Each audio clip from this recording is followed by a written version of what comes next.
You know what you should do? You should follow me on Twitter at Brommer018. Link in the description. Do it now.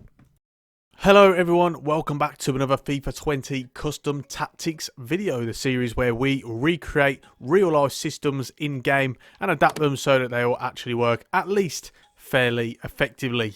Today we switch our focus onto another tactic that has been highly suggested in recent times, and that is Maurizio Sarri's system, Sarrismo as I know it. Some people, for some reason, since he moved to England and Chelsea, people started calling it Sarri ball. I've always known it as Sarrismo personally from his Napoli days, and today we are going to cover his Napoli system. You know, it's pretty much the same anywhere, regardless, but I've chosen Napoli because I think that's when it was at its most effective. That was when he had the personnel for it. The other two teams, the likes of Chelsea and Juventus, he didn't have the personnel for it, and he sort of inflicted it on teams that, you know, just aren't suited to the style. But here it was all very good, and I've got to say, I watched a ton of one of all his teams, really, but you know, when he was at Napoli, I think it was, whilst it did have its flaws, and you know, let's face it, they didn't win anything. It was extremely entertaining to watch. Really sort of high risk stuff in some cases, but it was a really entertaining tactic, and I think in FIFA you're going to find a lot of success with this. In fact, this is very similar to systems that I will use when I'm trying to control possession in career mode. So, you know, for me, this is, you know, for FIFA, this is very good. So what we'll do first is we'll have a look at the positions, then we'll move on to the player instructions, and then we'll finish off with the tactics. You should see gameplay on screen. We'll have suitable players as well. So without further ado, let's get into it. So first off, there are a few position changes that we do need to talk about. One is the fullbacks. What we do here is we actually change them to right and left wing back. So if you watched any of my other videos before, you'll know that we do this with any position, any system really that requires a possession and a high, you know, sort of a high philosophy on emphasis on possession, attacking, etc. Why we do this is because they'll get wider and they'll get further forward, you know, rather than when they're at the simple right and left fullback positions. So we change them to wing back, and it just essentially makes their role more effective, more realistic. And also we're going to change Alan here to a cam. Now the reason being is not because he's actually the most advanced midfielder. What you'd have found here is where Zielinski is, you would have had Marek Hamsik here, and then you'd have had Alan in his normal position. Now of course, obviously Hamsik would have been more creative of the two. He'd be the one getting into those pockets of space, but Alan was the box-to-box midfielder, and the best way you can recreate a box-to-box midfielder on this game is to make them a cam, because then you can have them come back on defence and also getting into the box of the crosses, whereas as a centre midfielder you can only have them getting forward. You can't recreate their defensive emphasis. So that's why we move him up to cam, just so he is that more box-to-box minded midfielder. As part of this midfield trio, which we will talk about in more depth shortly, you know, you've really got three very different roles, and they all complement each other very well. So, you know, we will talk about that very shortly, but it's a great way to recreate it in this game. So that's it for the positions. Now we can move on to the player instructions for each player. So first off, we have Meret here. This would have been Pepe Reina back in Sarri's day. He was a sweeper keeper, obviously. Now it goes without saying you are going to be playing a high line, a high defensive line in this system. So as a result, a sweeper keeper is a must. He's that extra layer of defense, and he's that final protection before the goal. So as a sweeper keeper, of course, he's going to seize the initiative, and he's going to come out a lot more and complement that high defensive line. Couple that with comes for crosses as well, as we speak about regularly in these videos. It's quite hard to defend crosses in this game, unless you have the keeper being aggressive in those situations, in which case it becomes fairly easy because he pursues the ball and they're quite overpowered and overprotected on this game. So with comes the crosses, it gives you that extra layer of protection. The two centre-backs do not need to be changed here on anything, either stay back or normal inceptions. You will notice with Koulibaly that I will sometimes on the gameplay step out with him, and that's what you'll find in real life as well. Koulibaly would always, even now, when with Sarri gone, and since then, you know, they've had Ancelotti and they've had Gattuso as well. You know, Koulibaly will still step out regularly into the midfield, drawing out opposition players, bringing the ball forward and setting the play off. So with him, you can definitely do that, but you don't need to change any attacking support for that. You're very lucky if you are starting, you know, playing with Napoli, is that your centre-back pairing is absolutely fantastic. Manolas and Koulibaly, I could not ask for anything better than that. Really couldn't. I'm not sure I'll even suggest any players for this because it's just a perfect pairing. It really is so suited to the role. So very, very lucky if you are starting as Napoli here. With the two fullbacks, it's very self-explanatory. Join the attack and overlap. They'd both be getting into the byline often. Not always whipping it in, but certainly creating that width, giving that option. Of course, like I say, it's generally about short passes, keeping possession, patient build-up. So, you know, they're not just always going to be whipping it in. In some situations, of course, they do. You know, crossing will always be a part of the game. But you know, it's not quite as emphasised, and you'll see that in the gameplay as well. Next up, we have here, it's Fabian, but in real life, in Sarri's Napoli, it would have been Jorginho.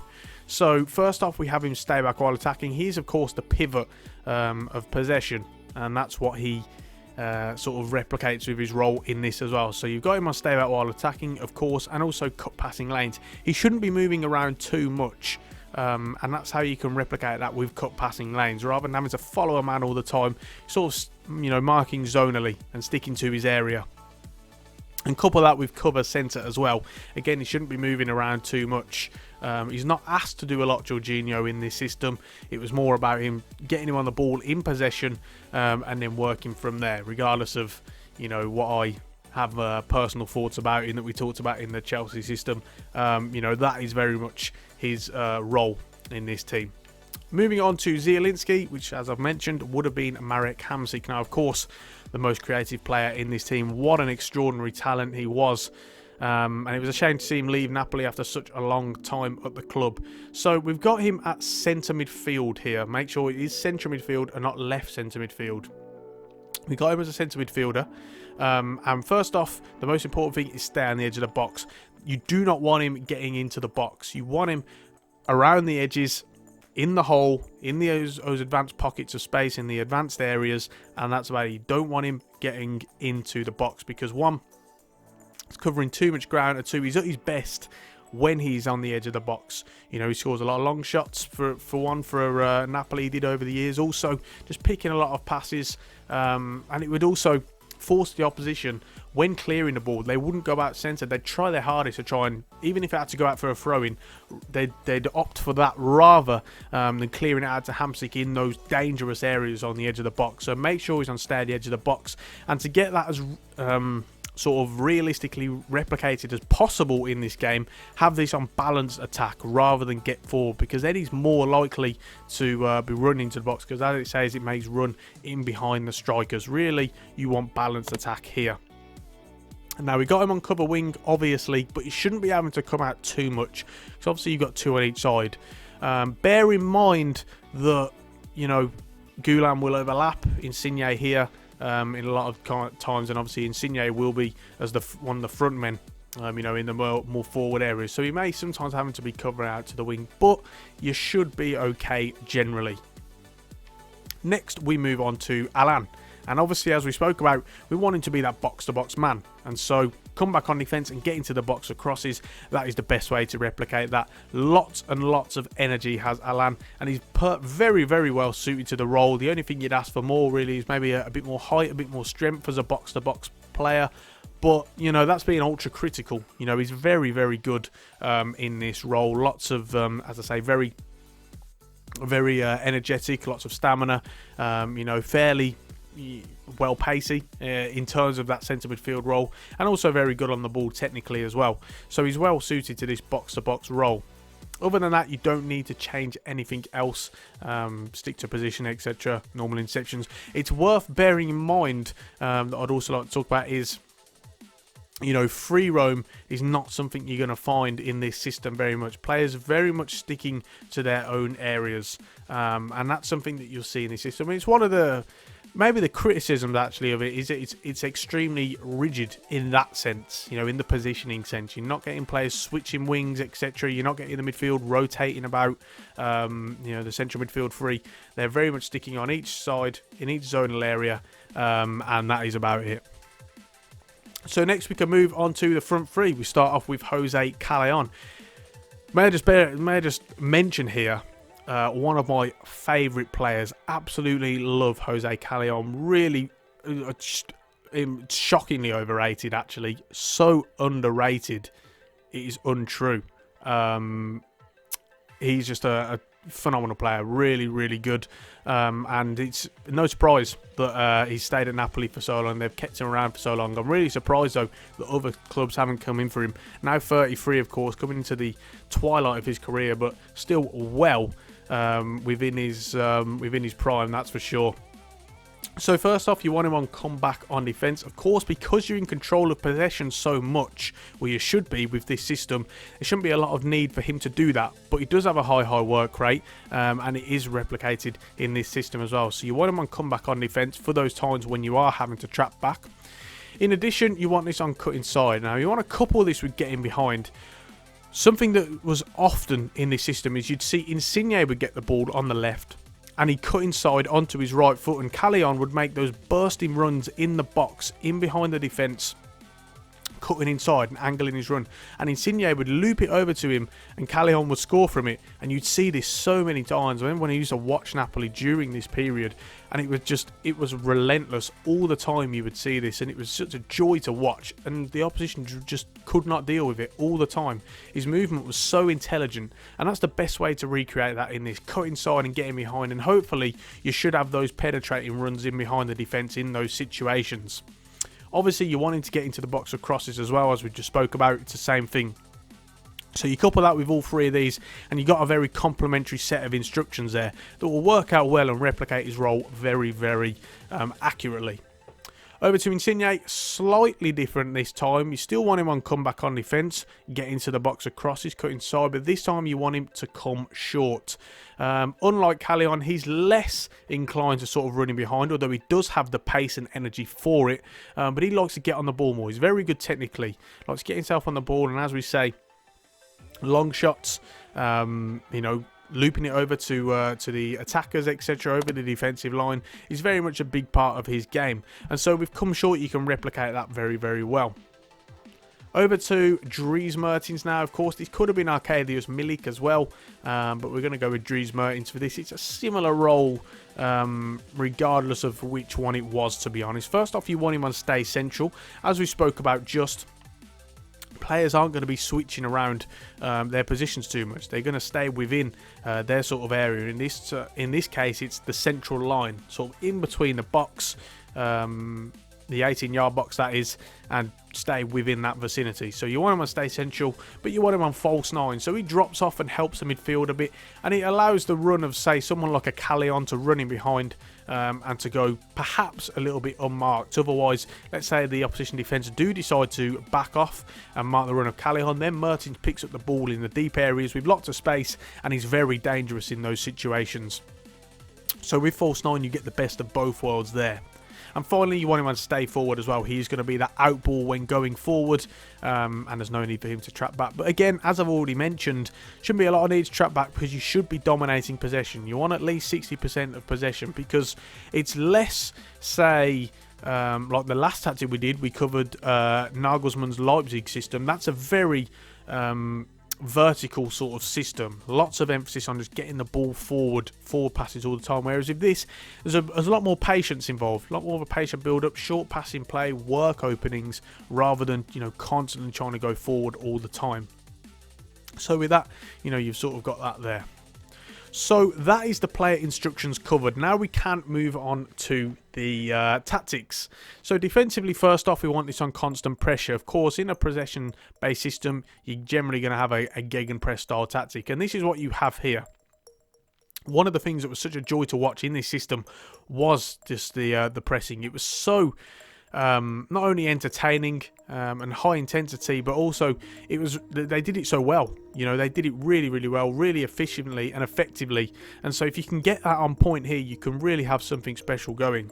So with constant pressure, with the defensive style, have that on constant pressure, and couple that in with the width, you have this on 4. So we don't have this on really narrow because it complements that press. You can get out to any areas if and when you need to, but you still got it narrow enough so that teams aren't going to be able to play through you through the middle, which is such a big problem in this game in FIFA 20.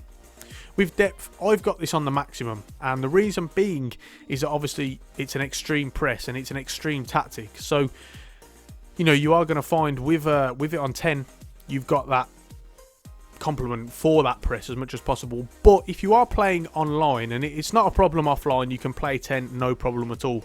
But if you're playing online and you're finding that the opposition player is exploiting that ball over the top easily, you can move this down to 8. Of course, the press won't be quite as effective, so do bear that in mind, but you've got a little bit more protection going back. But again, with the likes of Koulibaly and Manolas, two very fast defenders at the back, it helps that. And also obviously you've got Reina as a sweeper keeper as well. So you know, you see how it goes, but you know, certainly with offline, 10 will work very, very well. Offensive style, obviously possession, I don't need to explain that. And then with width here, we've got this on 2, because then you've got as much emphasis on short passing game as possible.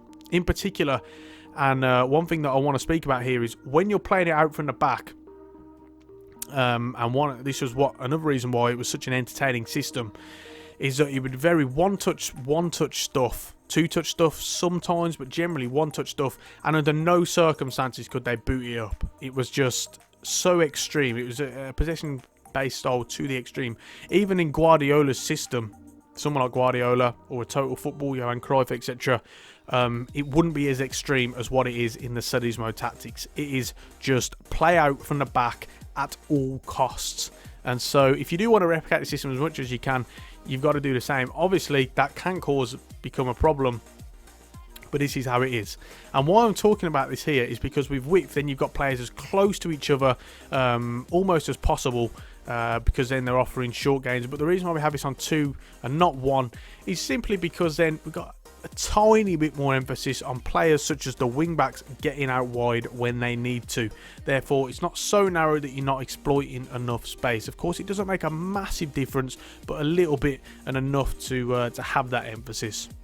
With players in the box, I've got this up to the 7 mark. So you'll have the 3 forwards generally, and then also someone like Alan as well, sort of in and around the box. So then you've got it between 3 and 4, and then you've got that nice balance there. Sometimes they'll swap. Insigne comes out, circling the edge of the box, and Alan gets into the box, and it works out very nicely here.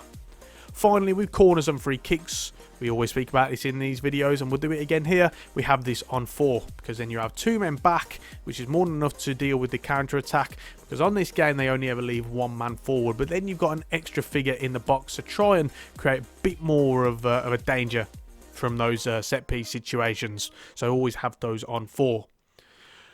Well, that just about rounds it off for this video, guys. If you've enjoyed the Sarrismo tactics, please do leave a like on the video. Don't forget to get at me in the comment section if you've got any questions about the tactic, any suggestions for other tactics. Please do get at me, and I will do my best to respond to all of them. Please do subscribe to the channel if you aren't already for regular gaming content, and ring the bell so that you get notifications every time I upload. Don't forget to check out any of my other tactics videos and any of my other series, such as my wish lists, fixing FIFA series as well, and I really do appreciate that. On that note, we are going to finish it off there. Thank you so much for watching, and I'll see you next time.